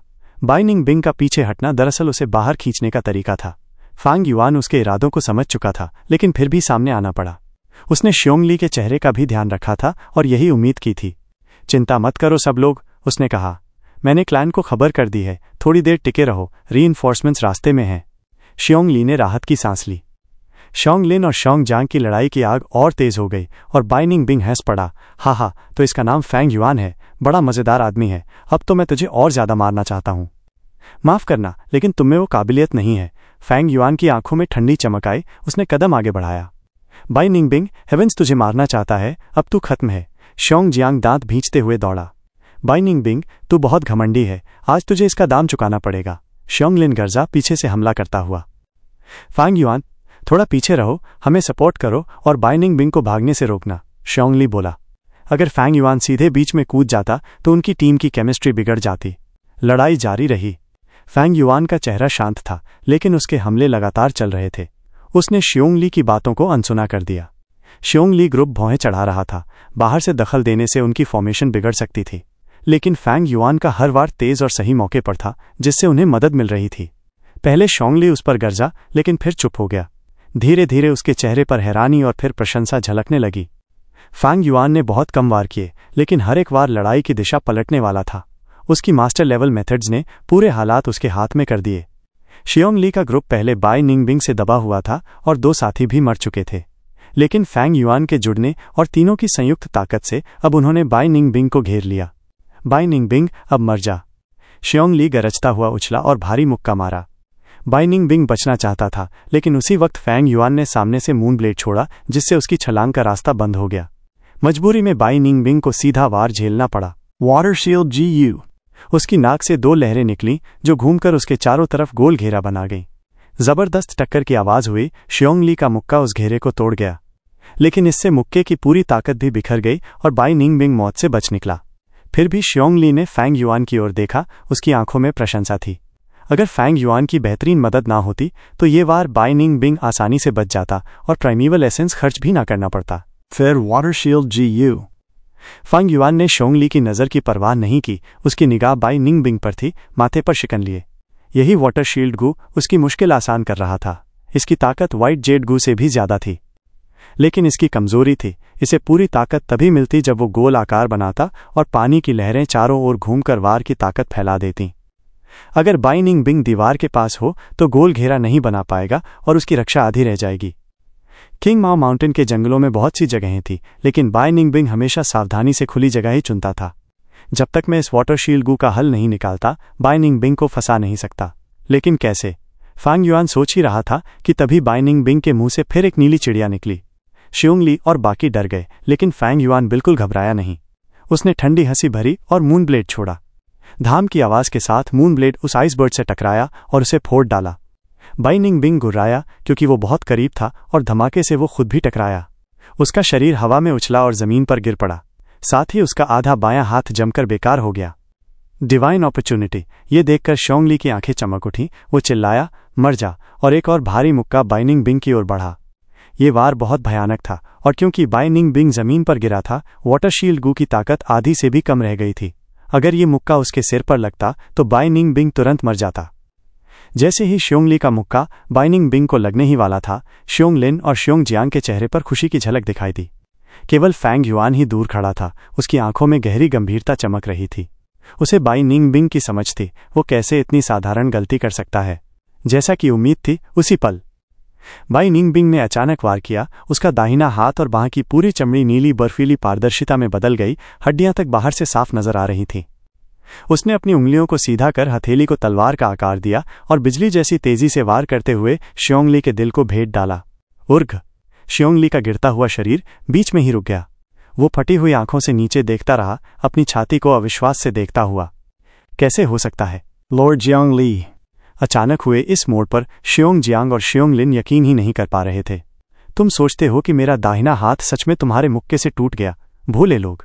मैंने पहले ही रैंक 3 आइस मसल गो इस्तेमाल किया है और अपने शरीर को बर्फीली मांसपेशियों में बदल लिया है। यह है सबसे बड़ी रक्षा। मैं पहले से ही नाटक कर रहा था ताकि किसी खास को एक सरप्राइज दे सकूं। बाई निंगबिंग धीरे धीरे खड़ा हुआ। उसकी आंखों में तिरस्कार था और अपनी बात के अंत में उसने नजरें फैंग युआन पर डाल दी। फैंग युआन का चेहरा शांत रहा, वो भी उसी पर नजर टिकाए था। धप! निंगबिंग! शियोंग ली ने मुंह खोला, मुश्किल से अपने आखिरी शब्द कहे। बाई निंगबिंग के बर्फीले हाथ से ठंडी हवा फैली और उसके दिल को जमा दिया। उसकी जीवन शक्ति हमेशा के लिए थम गई। धोखेबाज कमीने, मैं तुझसे भिड़ जाऊंगा। शियोंग लिन ने शियोंग ली की मौत अपनी आंखों से देखी और गुस्से व दर्द में अंधा होकर बिना सोचे समझे बाई निंगबिंग की ओर झपट पड़ा। शियोंग लिन, शांत हो जा। शियोंग जियांग ने समय रहते उसे रोक लिया। ग्रुप लीडर अब नहीं रहा। हम उसके मुकाबले के लायक नहीं रहे। जल्दी निकल, मैं उसे रोकूंगा। शियोंग जियांग ने अपने गम को दबाकर कहा। भाई शियोंग जियांग! शियोंग लिन हक्का बक्का रह गया। उसकी आंखें लाल हो गईं। शियोंग जियांग ने उसे पीछे धकेलते हुए एक कदम आगे बढ़ाया और बाई निंगबिंग को रोक लिया। Shadow bond GU। उसके पैरों के नीचे की परछाई अचानक जिंदा हो गई, अजीब तरीके से मरोड़ खाते हुए, और जाकर बाई निंगबिंग की परछाई से जुड़ गई। मेरे पास शैडो बॉन्ड गू है। अगर मुझे चोट लगेगी तो उतनी ही चोट बाई निंगबिंग को भी लगेगी। वो मुझे इतनी आसानी से नहीं मार पाएगा। शियोंग लिन, तू अभी जवान है और तेरी काबिलियत हमसे बेहतर है। जल्दी भाग जा। शियोंग जियांग की आंखें बाई निंगबिंग पर टिकी थीं। वो चिल्लाया, भाई शियोंग जियांग! शियोंगलिन की आंखें नम हो गईं। वो शैडो बॉन्ड गू की कमजोरी जानता था। पहले की लड़ाई में भी शोंग जियांग ने इस गू वर्म का इस्तेमाल किया था, लेकिन जैसे ही बाइनिंग बिंग थोड़ी दूरी बना लेता, छाया का बंधन टूट जाता। ये कहकर वो बस उसे ढाढ़स दिला रहा था। खासकर अब जब शियोंग जियांग के पास प्राइमेवल एसेंस की कमी थी। उसने पहले ही बहुत खर्च कर दिया था और रोमिंग ज़ॉम्बी गू भी अब बंद हो चुका था। शियोंगलिन के पैर जैसे जमीन में गड़ गए थे। वो एक कदम भी पीछे हटने को तैयार नहीं था। उसने पलटकर फैंग युआन की ओर देखा और गुस्से से बोला, फैंग युआन, रीइंफोर्समेंट्स अभी तक क्यों नहीं पहुंचे? फैंग युआन चुप रहा, बस बाई निंगबिंग को घूरता रहा। बाई निंगबिंग ने अपना दाहिना हाथ हिलाया और कुछ देर बाद उसका हाथ फिर से सामान्य मांस में बदल गया। उसने मजाक उड़ाते हुए कहा, रीइंफोर्समेंट्स? हे, अगर सच में आना होता तो अब तक आ गए होते। ये सब बस झूठ था। तिस्क तिस्क तिस्क, तुम तो उस दूसरे से भी ज्यादा भोले हो। सच में सोचते हो शैडो बॉन्ड गू जैसी सस्ती चाल मुझे रोक पाएगी? उसने परछाई को तिरस्कार से देखा, मानो कोई परवाह ही न हो। फैंग युआन, क्या ये सच है? शियोंगलिन ने गुस्से से पूछा। उसकी आंखों में आग सी जल रही थी। फैंग युआन ने उस पर ध्यान नहीं दिया। उसकी नजरें बाई निंगबिंग पर जमी थी। उसके होठों पर हल्की मुस्कान आई। तेरी वो चाल पहले बहुत प्राइमेवल एसेंस खा गई। बता, अब तेरे अपर्चर में कितनी एसेंस बची है? शियोंगली ने भी एक डिफेंसिव गू वर्म इस्तेमाल किया था, लेकिन वो फैंग युआन के व्हाइट जेड गू जितना मजबूत नहीं था। नतीजा ये हुआ कि उसकी रक्षा भेद दी गई और ये साफ था कि ऐसा हमला कोई रैंक 2 गू मास्टर नहीं कर सकता। फैंग युआन ने अंदाजा लगाया कि बाई निंगबिंग ने रैंक 3 फ्रॉस्ट डीमन गू का इस्तेमाल किया था। ये गू बेहद ताकतवर था, रैंक 3 के बीच मशहूर, लेकिन बार बार इस्तेमाल करने से शरीर पर भारी नुकसान होता था। पहले तो जोड़ों की समस्या होती, लेकिन ज्यादा होने पर मांसपेशियां तक जम सकती थीं। इसलिए इसे हमेशा दूसरे गू वर्म्स के साथ मिलाकर इस्तेमाल करना पड़ता था। बाई निंगबिंग ने खुद कहा था कि उसकी मांसपेशियां आइस मसल्स में बदल चुकी हैं, इसलिए फ्रॉस्ट डीमन गू के साथ ये दोनों एक दूसरे को पूरा करते हैं। लेकिन ये सब रैंक 2 प्राइमेवल एसेंस से रैंक 3 गू चलाना था तो बहुत खपत हुई होगी। यही कारण था कि उसने ये चाल चली ताकि गतिरोध तोड़ा जा सके। बाई निंगबिंग का चेहरा बदल गया क्योंकि फैंग युआन ने उसकी हालत पहचान ली थी। इसलिए शियोंगली को मारने के बाद उसने तुरंत हमला नहीं किया, बल्कि बातचीत के बहाने समय लिया ताकि एसेंस कुछ वापस आ सके। वो जोर से हंसा और बोला, सही पकड़ा, मेरी प्राइमेवल एसेंस लगभग खत्म हो चुकी है। मैंने अपना दाहिना हाथ बेकार दिखाया ताकि तुम वार करो, लेकिन तुमने मुझे धोखा नहीं दिया। हे, असली लड़ाई तो अब शुरू होगी, है ना? फैंग युआन की आंखें सिकुड़ गईं। अगर बाई निंगबिंग इनकार कर देता तो वो तुरंत हमला करता, लेकिन उसने खुद मान लिया और उसके चेहरे पर जरा भी डर नहीं था। या तो उसे सच में मौत का डर नहीं था, या फिर उसके पास कोई और बहुत बड़ा ट्रम्प कार्ड छुपा था जिस पर उसे पूरा भरोसा था। आमतौर पर गू मास्टर्स के पास सिर्फ 3 से 5 गू वर्म्स होते हैं, यहां तक कि क्विंग शू और चीशान के पास भी इतने ही थे। लेकिन कुछ अपवाद भी होते हैं, जैसे फैंग युआन जिसके पास moon glow GU, white jade GU, stealth scales GU, 4 flavour liquor worm, spring autumn cicada, earth communication ear grass और 9 लीफ वाइटैलिटी ग्रास, कुल 7 जीयू वर्म्स थे। बाई निंगबिंग तो बाई क्लैन की उम्मीद था। उसके पास northern dark ice soul body थी और वो एब्सोल्यूट जीनियस था। शुरू से ही उसे अपने क्लैन का पूरा सहारा मिला था। उसकी दौलत और साधन फैंग युआन से कहीं ज्यादा थे। अब तक उसने 6 से भी ज्यादा गू वर्म्स दिखाए थे और फैंग युआन को यकीन था कि उसके पास और भी होंगे। यही वजह थी कि इतनी कम एसेंस होने के बावजूद भी वो शांत और आत्मविश्वासी दिख रहा था। असल में सबसे मुश्किल प्रतिद्वंद्वी वही होता है जो हुनरमंद हो, मौत से न डरता हो और ढेर सारे गू वर्म्स रखता हो। इन तीनों वजहों से ही किसी लड़ाई का परिणाम पूरी तरह बदल सकता है। खासकर अगर किसी के पास कोई बहुत ताकतवर या विशेष गू वर्म हो तो वो एकदम से पलड़ा बदल सकता है। बाई निंगबिंग का फ्रॉस्ट डीमन गू रैंक 3 था और उससे फैंग युआन का व्हाइट जेड गू भी बेच दिया गया था। यही कारण था कि फैंग युआन अब तक सीधे उससे भिड़ा नहीं था। उसने गुयुए मानशी, शियोंगली और बाकी सबको इस्तेमाल किया ताकि बाई निंगबिंग के राज उगलवा सके। आखिरकार दुश्मन को पूरी तरह जानना ही असली जीत की गारंटी है। काबिलियत के मामले में फैंग युआन तो सी ग्रेड था। बाई निंगबिंग से उसका फर्क आसमान जमीन का था। बाई निंगबिंग ने जल्दी कल्टीवेट करना शुरू किया था और क्लैन से मदद मिली थी। साथ ही उसके पास बहुत बेहतर गू वर्म्स थे। स्वभाव की बात करें तो उसका मौत से बेखौफ होना उसे लगभग अजेय बना देता था। दोनों के बीच का फर्क साफ था। बाई निंगबिंग मजबूत था और फैंग युआन कमजोर। यही सच्चाई थी और फैंग युआन को इसे मानना ही पड़ा। लेकिन लड़ाई की खूबसूरती ही यही है कि मजबूत हमेशा जीतता नहीं और कमजोर हमेशा हारता नहीं। फैंग युआन के लिए जीत पाना नामुमकिन नहीं था, लेकिन उसे अपनी हर चाल, हर साधन और हर ताकत का इस्तेमाल करना होगा। गुये मनशी बस शुरुआत था और शियोंगली की टोली अंत नहीं, ऐसा सोचकर फैंग युआन ने वार किया। मूनब्लेड चमकी और एक सिर उड़ गया। खून का फव्वारा फूट पड़ा उस पल बाई निंगबिंग की आंखें सुई की नोक जितनी सिकुड़ गईं, उसका चेहरा बदल गया। फांग युआन का मूनब्लेड उस पर नहीं बल्कि शोंग जियांग के सिर पर वार था। शियोंग जियांग फांग युआन की इस गद्दारी की उम्मीद नहीं कर पाया। बाई निंगबिंग का दबाव इतना था कि उसका पूरा ध्यान उसी पर था। उसके पास प्राइमेवल एसेंस भी अब बहुत कम थी, इसलिए बचाने के लिए उसने रोमिंग ज़ॉम्बी गू बंद कर रखा था। नतीजा ये हुआ कि वो एक ही वार में मारा गया। बाई निंगबिंग का चेहरा पीला पड़ गया। उसने मुंह भर खून उगला, साथ ही उसकी नाक, कान और आंखों से भी खून बहने लगा। अब तक की लड़ाई में ये उसका सबसे बड़ा घाव था। शैडोबॉन्ड GU। उसकी साझा चोट की क्षमता के कारण जैसे ही शैडोबॉन्ड गू मास्टर को चोट लगी, उतनी ही चोट बाई निंगबिंग तक पहुंच गई। अब शोंग जियांग मर चुका था और उसकी चोटें सीधे बाई निंगबिंग तक पहुंची। ये चोट सीधे असर करती थी, वाटर शील्ड गू भी इसे रोक नहीं सकती थी। फांग युआन, तूने क्या कर दिया? कुछ ही देर बाद शोंगलिन होश में आया और गुस्से में चिल्लाया। उसका दिल टूट चुका था। फेंग युआन ने उसे नज़रअंदाज किया। उसके शरीर से व्हाइट जेड गू की रोशनी फैल रही थी और वो बाई निंगबिंग की ओर टूट पड़ा। बाई निंगबिंग इतनी चोट खाकर लड़खड़ा रहा था, उसका सिर चकरा रहा था, उसकी ताकत बहुत गिर गई थी। फांग युआन को आता देख वो तुरंत पीछे हट गया। बाई निंगबिंग, तू नहीं चाहता था कि लड़ाई जीवन और मौत की हो? फेंग युआन लगातार उसका पीछा करता रहा। बाई निंगबिंग ने दांत भींचे लेकिन चुपचाप भागता रहा। उसके कदम लड़खड़ा रहे थे, पर उसने खुद को संभाला, फेंग युआन की बातों को अनसुना किया। भले ही वो मौत से न डरता था, लेकिन वो मूर्ख नहीं था। इस खतरनाक हालात में उसका दिमाग और भी ठंडा हो गया। शियोंगलिन वहीं खड़ा रह गया। उसने फेंग युआन का साथ देकर बाई निंगबिंग का पीछा नहीं किया। उसका दिल दर्द और गुस्से से भरा था। वो बाई निंगबिंग से नफरत करता था और फेंग युआन से भी नफरत करने लगा। बाई और फेंग आगे पीछे दौड़ते रहे, घाटी में घूमते रहे। समय बीतने के साथ बाई निंगबिंग की चोटें धीरे धीरे भरने लगीं। उसकी नाक और आंखों से खून बहना बंद हुआ। धीरे धीरे उसके कदम संभलने लगे। वो केवल भाग नहीं रहा था, बल्कि इस दौरान उसने अपने गू वर्म का इस्तेमाल करके शरीर को ठीक भी किया। फेंग युआन उसका पीछा करते हुए भीतर ही भीतर चौंक रहा था। पहले तो बाई निंगबिंग की प्राइमेवल एसेंस लगभग खत्म हो चुकी थी, लेकिन इतने में ही उसने इतनी एसेंस वापस पा ली कि अपनी चोटें भर लीं। नॉर्दर्न डार्क आई सोल बॉडी 10 एक्सट्रीम टैलेंट्स। ये कैसी प्राइमेवल एसेंस रिकवरी स्पीड है!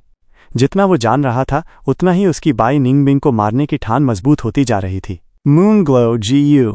फेंग युआन ने एक मूनब्लेड छोड़ा जो चेहरे के आकार का था। वो आसमान चीरता हुआ गया और तेज गूंज पैदा हुई।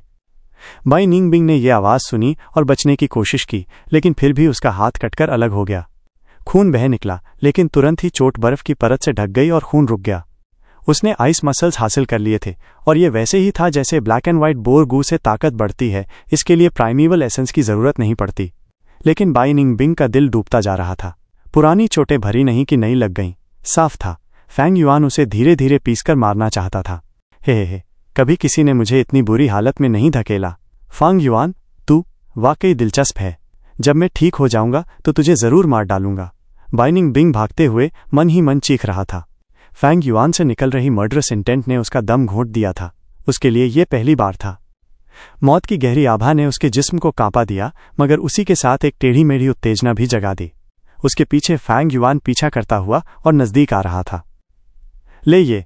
अचानक उसने कलाई झटका और एक काले रंग का गू वर्म फेंका। फेंग युआन के कदम एकदम रुक गए, जैसे सामने दुश्मन आ गया हो।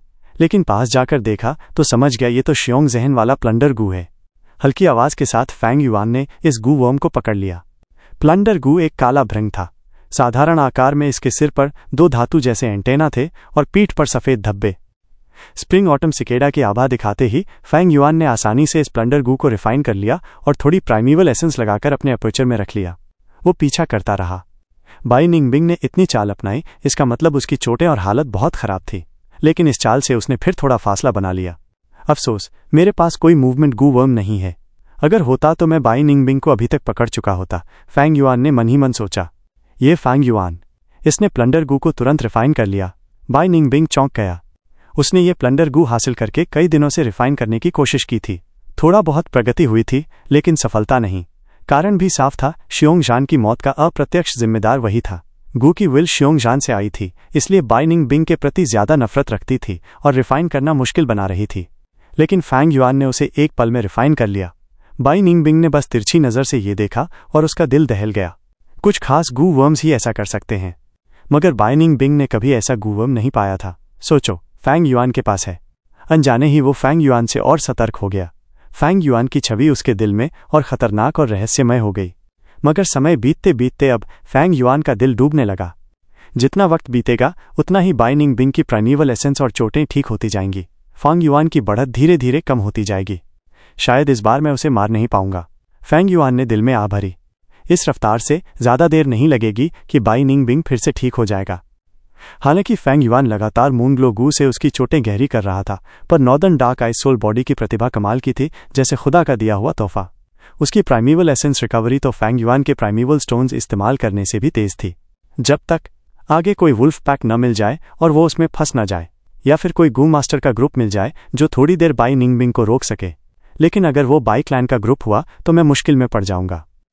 फैंग युआन के विचार भंवर की तरह घूम रहे थे और अब वो पीछे हटने का मन बनाने लगा। दोनों काफी दूर भाग चुके थे, मगर बीच में न कोई वुल्फ पैक मिला न कोई गू मास्टर का ग्रुप। इसका मतलब साफ था, बाई निंगबिंग के पास रेकॉन गू वर्म था और वो खतरे से बचते हुए रास्ता चुन रहा था। किंग माओ माउंटेन इतनी बड़ी थी, चारों ओर भागने के रास्ते थे। फैंग युआन उसे किसी एक दिशा में भागने पर मजबूर नहीं कर सकता था। वुल्फ टाइड से लड़ाई में सबसे जरूरी है कि सब मिलकर रहें, अलग थलग ना हो। अगर कोई अकेला पड़ गया तो खतरा है, चिंगशू ने फैंग झेंग को समझाया। अगर सामने बोल्ड लाइटनिंग वुल्फ पैक हुआ तो हम जमीन का सहारा लेकर उनसे भिड़ सकते हैं, लेकिन अगर फ्रेंजी लाइटनिंग वुल्फ पैक हुआ तो पहले पीछे हटना होगा, फिर सिग्नल गू का इस्तेमाल करके आसपास के गू मास्टर्स को बुलाना होगा। कम से कम 3 ग्रुप साथ मिलकर ही फ्रेंजी लाइटनिंग वुल्फ को हराने का अच्छा मौका होता है। और याद रखो, वुल्फ टाइड में सिर्फ लाइटनिंग वुल्फ्स ही नहीं, गू मास्टर्स भी दुश्मन होते हैं। इतना कहकर गुयुए चिंगशू कुछ देर रुका। बाकी चारों को पता था कि वो किसकी बात कर रहा है। स्पष्ट था, बाई निंगबिंग की। इन दिनों बाई निंगबिंग हर किसी को चुनौती दे रहा था। वो अपनी कल्टिवेशन दबाकर सिर्फ रैंक 2 रेड स्टील प्राइमेवल एसेंस इस्तेमाल करता और शोंग ली ची शन जैसे लोगों से झगड़ता। उसने साफ कहा था कि गुयुए चिंगशू उसका अगला निशाना है। अगर हम बाई निंगबिंग से मिले, गुयुए चिंगशू ने आगे कहा, तो सबसे अच्छा यही होगा कि लड़ाई से बचें। ये बात फैंग झेंग के कानों तक पहुंची और उसका दिल बेचैन हो गया। उसकी नज़र में गुयुए चिंगशू बाहर से नरम लेकिन भीतर से मजबूत और सख्त इंसान था। उसमें भाईचारे की गहरी भावना थी। फैंग झेंग उसे इज्जत और मोहब्बत करता था और वो नहीं चाहता था कि बाई निंगबिंग उस पर हावी हो। सब लोग बाई निंगबिंग की चर्चा करते हैं, लेकिन वो आखिर कैसा इंसान है? फैंग झेंग ने भौहें चढ़ाकर पूछा। बाकी तीनों गंभीर हो गए। गुयुए चिंगशू मुस्कुराकर बोला, वो चिंगमाओ माउंटेन का सबसे बड़ा जीनियस है। फैंग झेंग, ध्यान से सुन। तू अभी छोटा है, तेरे पास एक ग्रेट टैलेंट है। आगे चलकर शायद उससे भी आगे निकल सके, लेकिन जब तक पूरी तरह नहीं बढ़ जाता तब तक उससे सीधे टकराने से बच। याद है वो कहानी जो मैंने तुझे सुनाई थी, सिर झुकाना और उठाना? कभी कभी इंसान को सिर झुकाना पड़ता है। फैंग झेंग ने चिंगशू की तरफ देखा और उसकी आंखों में देखते ही सिर हिलाकर बोला, मैं समझ गया ब्रदर चिंगशू, आप निश्चिंत रहो। अच्छा, किंगशू बोल ही रहा था कि रिकॉन गू मास्टर ने अचानक टोक दिया। आगे ज्यादा दूर नहीं, एक गू मास्टर तेजी से भाग रहा है। सबकी शक्लें बदल गईं। हीलिंग गू मास्टर गू युए याओहोंग ने गंभीरता से कहा, शायद कोई छोटा ग्रुप वुल्फ पैक से बिखर गया होगा, चलो उन्हें बचाते हैं। फैंग झेंग ने कहा, क्या वो बाई निंगबिंग हो सकता है? वो तो अक्सर अकेला ही चलता है। हो सकता है या नहीं, लेकिन अगर सच में कोई गू मास्टर रास्ता भटक गया है तो चाहे किसी भी विलेज का हो, वो हमारा अलायंस मेट है। हमें उसे बचाना ही होगा, गुयुए चिंगशू ने कहा और दिशा बदलकर उस गू मास्टर की ओर दौड़ पड़ा। बाकी 4 उसके पीछे चल पड़े। थोड़ी ही देर में रिकॉन गू मास्टर ने कहा, सिर्फ एक गू मास्टर नहीं, उसके पीछे एक और है। ओह, तो 2 गू मास्टर्स हैं। तो मामला बिल्कुल सिस्टर याओहोंग जैसा ही है।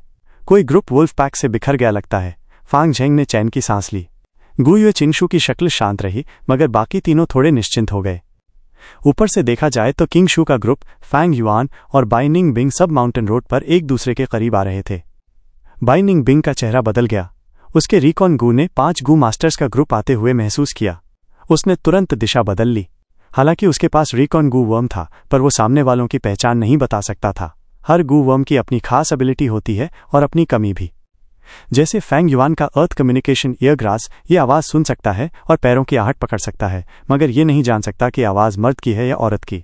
और अगर कोई गू मास्टर साइलेंट स्टेप गू इस्तेमाल करे तो उसके कदम छिप जाएंगे और ये कुछ पकड़ नहीं पाएगा, क्योंकि सामने वालों की पहचान साफ नहीं थी। सुरक्षित रहने के लिए बाई निंगबिंग ने रास्ता बदल लिया, मगर इस बार हालात अलग थे।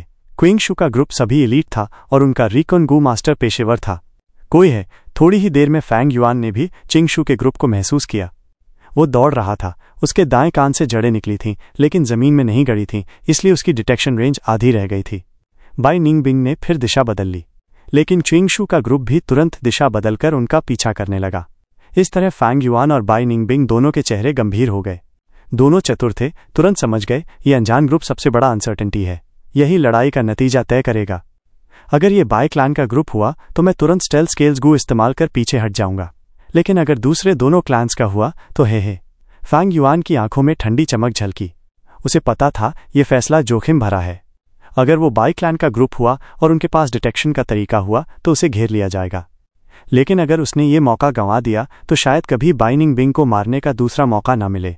और वैसे भी चाहे कोई भी क्लैन हो, फैंग युआन के पक्ष में 66% संभावना थी, जबकि बाई निंगबिंग के पास बस 1/3। इसलिए फैंग युआन को दांव लगाने की वजह थी। भागते भागते दोनों ग्रुप और करीब आ गए। अब हम उन्हें देख सकते हैं, बस उस मोड़ के पीछे। रकॉन गू मास्टर ने माउंटेन पाथ के मोड़ की ओर इशारा किया। सबने अपनी रफ्तार धीमी की और आगे मिलने का इंतजार किया। मोड़ के पार से एक सफेद आकृति सामने आई, बाई निंगबिंग। फांग जेंग हक्का बक्का रह गया। उसने पहले उसका पोर्ट्रेट देखा था, बाकी चारों, यहां तक कि चिंगशू का चेहरा भी गंभीर हो गया। बाई निंगबिंग इतनी बुरी हालत में है, जरूर फ्रेंजी लाइटनिंग वुल्फ पैक से भिड़ा होगा। सही हुआ, वुल्फ टाइड में अकेले घूम रहा था, समझा क्या खुद को? सबने वहीं रुककर इंतजार किया, आगे नहीं बढ़े।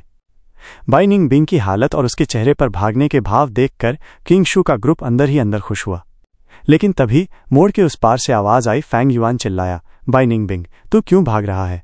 आज मैं तुझे जरूर मार डालूंगा। ये कहते हुए वो जांच कर रहा था। अर्थ कम्युनिकेशन ईयरग्रास से उसने जान लिया था कि मोड़ के उस पार 5 अनजान लोग हैं। अगर वो बाई क्लैन का ग्रुप हुआ तो उसकी इस घोषणा पर जरूर गुस्से से जवाब देंगे। मोड़ के पार क्विंगशू और बाकी के कानों तक ये आवाज पहुंची और सबकी आंखें फैल गईं। ये क्या हो रहा है? कोई बाई निंगबिंग का पीछा कर उसे मारना चाहता है? क्या मैंने सही सुना? ऐसा भी हो रहा है? बाई निंगबिंग को इस हालत तक पहुंचा दिया। आखिर ये कौन है? गुयुए याओ होंग और बाकी लोग एक दूसरे को देखकर हैरान रह गए। गुयुश अपनी जेंग हक्का बक्का, ये आवाज इतनी जानी पहचानी क्यों लग रही है? इससे पहले कि वो याद कर पाता, मोड़ से फैंग युआन निकल आया। गुयुए चिंगशू का गंभीर चेहरा हैरत में बदल गया। बाकी चारों की आंखें फटी की फटी रह गई। फैंग युआन को देखकर उनके तो होश उड़ गए। ये गुयु याओजी का मुंह इतना खुल गया जैसे बत्तख का अंडा निगल लेगी। बिग ब्रदर, फैंग जेंग की जबान रुक गई। ये वही है। यहां तक कि गुयु किंगशू जैसा संयमी इंसान भी हैरत से गूंगा रह गया। कौन था? बाई निंगबिंग, किंग माओ माउंटेन का नंबर 1 जीनियस, जो अकेला ही तीनों क्लैन की बनावट बदल सकता था, जिसकी कल्टीवेशन स्पीड देखकर सब दंग रह जाते थे, यहां तक कि ये ग्रेट जीनियस भी फीके लगते थे। उसके भविष्य की उपलब्धियों पर किसी को शक नहीं था, दुश्मनों को भी मानना पड़ता था कि उसकी टैलेंट बेमिसाल थी। लेकिन अब वही जीनियस किसी के हाथों इतनी बुरी हालत में भाग रहा था। किंगशू ग्रुप के किसी ने ये उम्मीद नहीं की थी। और सबसे हैरान करने वाली बात यह थी कि बाई निंगबिंग का पीछा करने वाला उनकी अपनी क्लान का था, फैंग युआन। फैंग युआन के बारे में उनकी छवि बस अरीना बैटल्स और रिवर स्वॉलोइंग टोड को भगाने तक ही सीमित थी। और जब से फैंग युआन ने शियोंग ली के सामने हार मान ली थी, उसकी असली ताकत सबने बहुत कम आंकी थी। फैंग युआन इतना ताकतवर कब हो गया?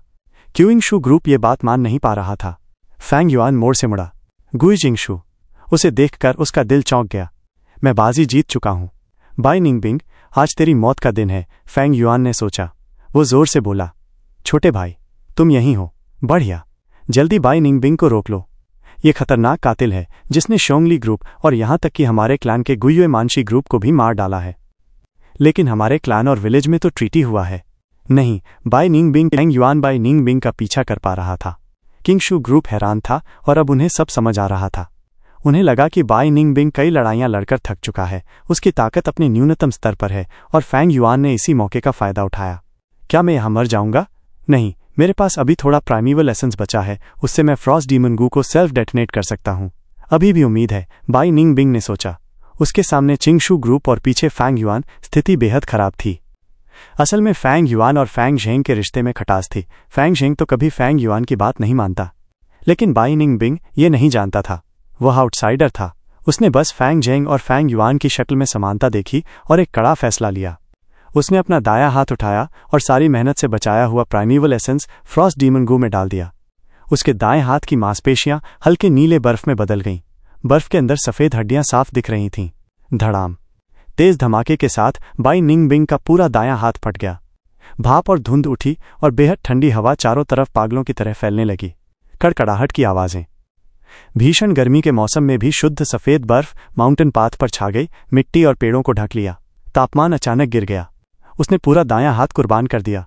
बाई निंगबिंग की निर्दयता देखकर फैंग झेंग दंग रह गया। जल्दी पीछे हटो। गुई शिंगशू ने फैंग झेंग को खींचा और भागने लगा। बर्फ की भारी लहर उन पर ऐसे टूट पड़ी जैसे वुल्फ टाइड। अगर वे सचमुच जम जाते तो बड़ी मुश्किल हो जाती। फैंग युआन भी चिंगशू ग्रुप के साथ 100 कदम पीछे हट गया जब तक कि बर्फ का हमला धीरे धीरे थम नहीं गया। जहां पहले माउंटेन पाथ पर हरे भरे पेड़ और जंगली पौधों की खुशबू थी, अब वहां बर्फ की दुनिया थी। सारे पेड़ जम गए थे और जमीन पर मोटी बर्फ बिछी थी। फैंग युआन बर्फ पर चलते हुए माउंटेन पाथ के बीच पहुंचा। बाई निंगबिंग पूरा शरीर बर्फ में जम गया था, जैसे कोई कीड़ा एम्बर में फंस जाए। उसके चेहरे पर अब भी वही निर्दयी और कठोर भाव थे। उसने आत्महत्या कर ली। फैंग झेंग बड़बड़ाया। किंग शू ग्रुप तुरंत फैंग युआन के पीछे पीछे आ गया। नहीं, किंग शू का चेहरा भारी था। बाई निंगबिंग ने पहले ही आइस मसल्स बना लिए हैं। ये बर्फीली परत उसे मारने के बजाय कवच की तरह बचाएगी और उसे ठीक होने का समय देगी। फैंग युआन ने गौर से बाई निंगबिंग को देखा और एक मून ब्लेड फेंका। मून ब्लेड के लगते ही बर्फीले क्रिस्टल से तेज आवाज आई। 3 मीटर ऊंचे और 2 मीटर चौड़े बर्फ के क्रिस्टल पर बस एक हल्की खरोंच आई, लेकिन पल भर में ही बर्फीली ठंडक ने उस घाव को भर दिया और निशान गायब हो गया। फैंग युआन, जो तुमने अभी कहा, क्या वो सच है? चिंगशू ने उसकी तरफ देखा। बिल्कुल। श्योंगली ग्रुप में बस श्योंगलिन जिंदा है, वही गवाही देगा। यहां ज्यादा देर रुकना ठीक नहीं, बाकी बातें बाद में करेंगे। अभी हमें जल्दी से निकलना होगा, फैंग युआन ने सिर हिलाकर कहा। उसने मन बना लिया था कि अब जाना है। उसे पता था कि वो इस बर्फ के क्रिस्टल को नष्ट नहीं कर पाएगा। अगर सब मिलकर कोशिश भी करें तो बहुत प्राइमीवल एसेंस और समय लगेगा। अगर बाई निंगबिंग बर्फ से निकल गया तो उनकी ताकत घट जाएगी और उसकी ताकत वापस लौट आएगी और फिर लड़ाई शुरू होने पर हालात बेहद खराब होंगे। भागना? क्यों भागे? फैंग झेंग जोर से बोला। बाई निंगबिंग का दायां हाथ पहले ही उड़ गया है और कई लड़ाइयों से वो थका हुआ है। हम इस बर्फ को तोड़कर क्लैन की रीइंफोर्समेंट्स को बुला सकते हैं और उसे खत्म कर सकते हैं। ये बेहद दुर्लभ मौका है। ये सुनकर सबके दिल डगमगाए। जब फैंग युआन बाई निंगबिंग का पीछा करके उसे मारने की कोशिश कर सकता है तो हम क्यों नहीं? कुछ कू मास्टर्स ने एक दूसरे को देखा और मन में यही सोचा, अगर हम बाई निंगबिंग को मार दें तो हम गुए क्लैन के बड़े हीरो बन जाएंगे।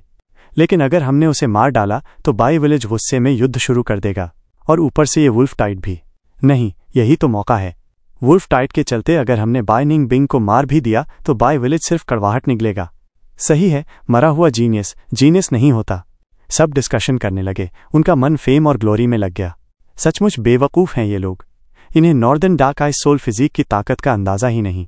फैंग युआन ने आंखें सिकोड़कर मन ही मन हंसी उड़ाई। अगर ये लोग मौत ढूंढना चाहते हैं तो वो साथ नहीं देगा। गुई चिंगशू भी दुविधा में था। बाकियों से कहीं ज्यादा वो बाई निंगबिंग की ताकत को समझता था। उसे 10 एक्सट्रीम फिजिक्स का राज नहीं पता था, लेकिन बाई निंगबिंग को मारकर फेम पाने की चाहत भी उसमें नहीं थी। वो फेम और प्रॉफिट से बेपरवाह था।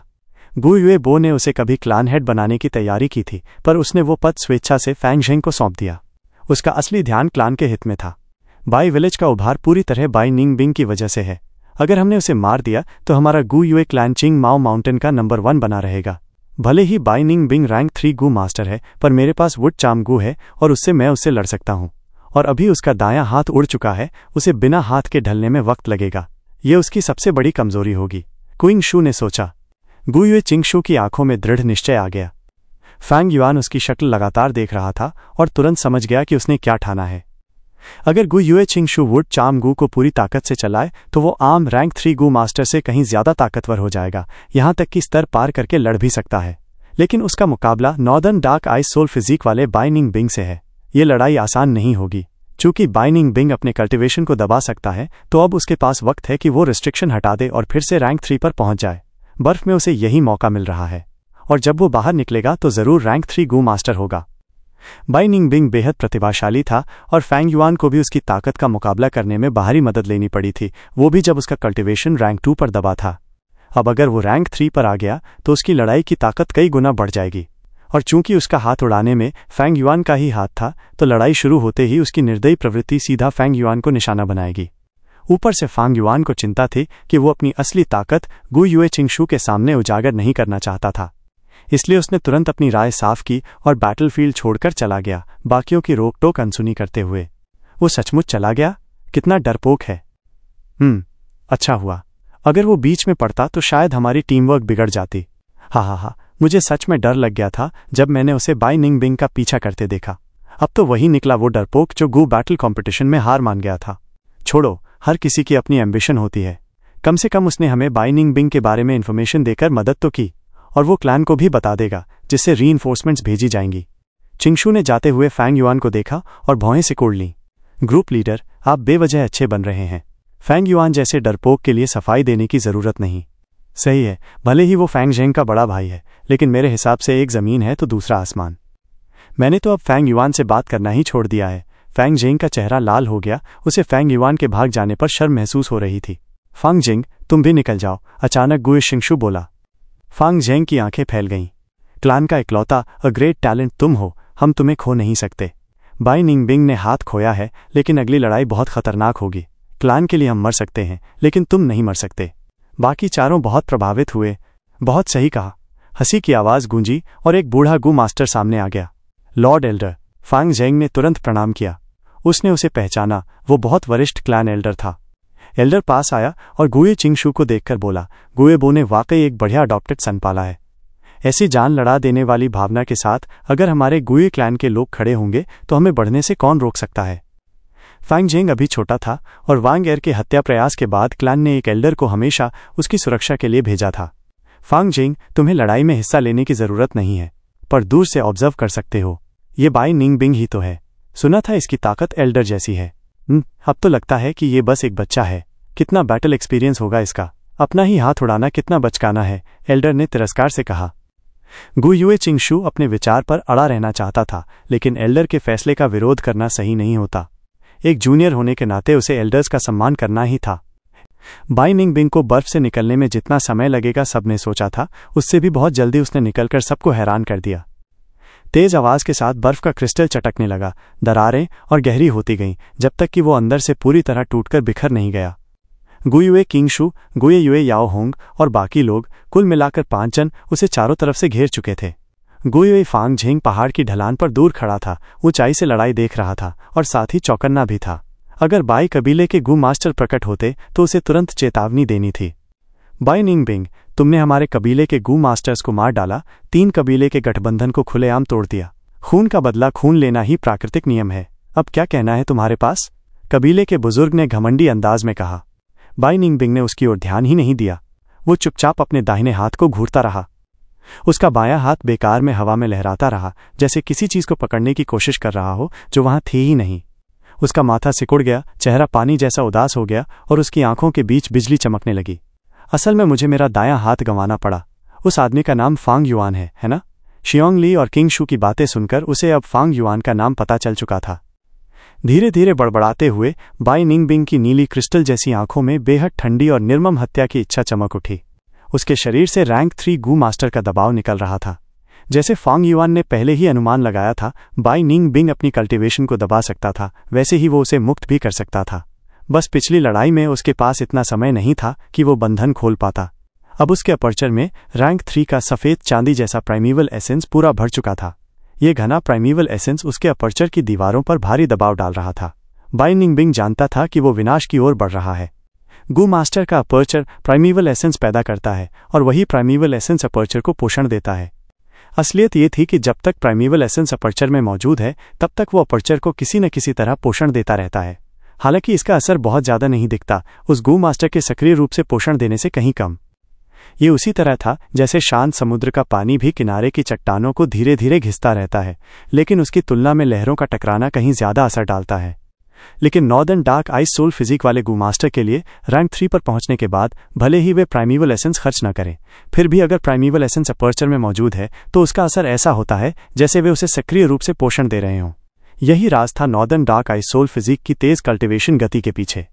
और जैसे जैसे प्राइमीवल एसेंस परिष्कृत होता जाता है, पोषण का असर और भी ज्यादा ताकतवर हो जाता है। रैंक 4 पर पहुंचकर अगर अपर्चर में प्राइमीवल एसेंस है तो वो पोषण देगा और उसका असर कई गुना ज्यादा होगा एक सामान्य गू मास्टर के मुकाबले। आम गू मास्टर्स के लिए कल्टीवेशन का स्तर जितना ऊंचा होता जाता है, उतनी ही गति धीमी हो जाती है। मगर 10 एक्सट्रीम फिजिक्स इसके बिल्कुल उल्टे थे, जितना ऊंचा स्तर उतनी तेज गति, जब तक कि वे खुद फटकर खत्म ना हो जाए।